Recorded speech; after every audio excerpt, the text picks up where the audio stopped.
Alright, before I start this video, I'd just like to apologize that it's out so late.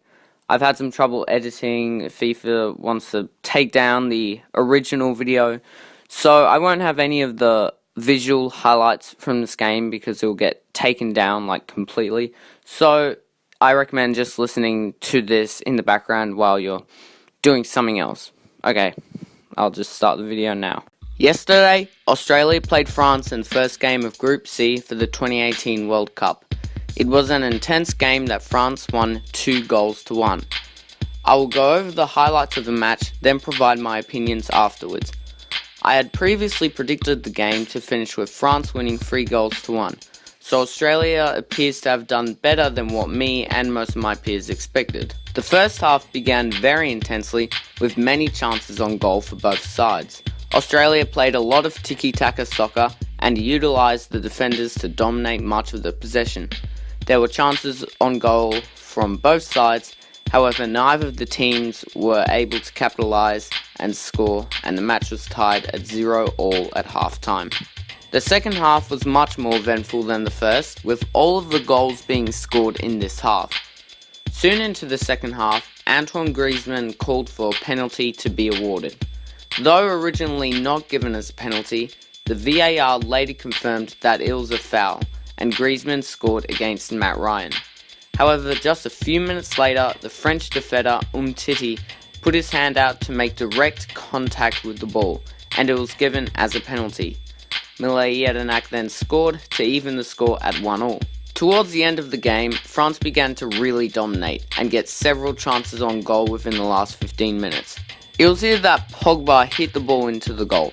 Though it did come off the Australian defender's foot, it did go in. This gave France a 2-1 lead. Now for my opinion. The first penalty was originally not given, however the VAR came to the decision that it was an unfair tackle. Looking closely at the tackle, it's unclear whether or not the defender got a touch on the ball. The decision easily could have gone either way, even with the review of the VAR.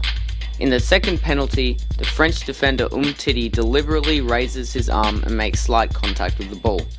Mile Jedinak of course scored, giving Australia a well-earned goal. Pogba's goal, though technically an own goal, later in the match was extremely tight. Before viewing of the goal line technology, I was skeptical whether or not the ball had completely passed over the line.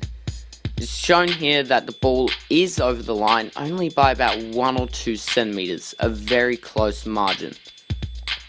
Looking back, all of the goals came down to just centimeters. If the Australian defender had gone just a little bit more contact on the ball, he may have been able to make a fair tackle and Australia wouldn't have conceded. In the second penalty, Umtiti only barely made contact with the ball, and if he hadn't have touched it, Australia would not have scored.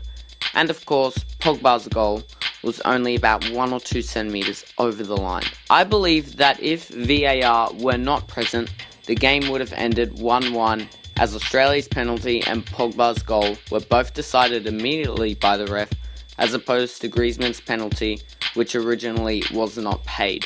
I personally think that the game should have finished 1-1, as Umtiti definitely made hand contact with the ball, and France did deserve a goal towards the end of the game, where France dominated possession and had plenty of opportunities.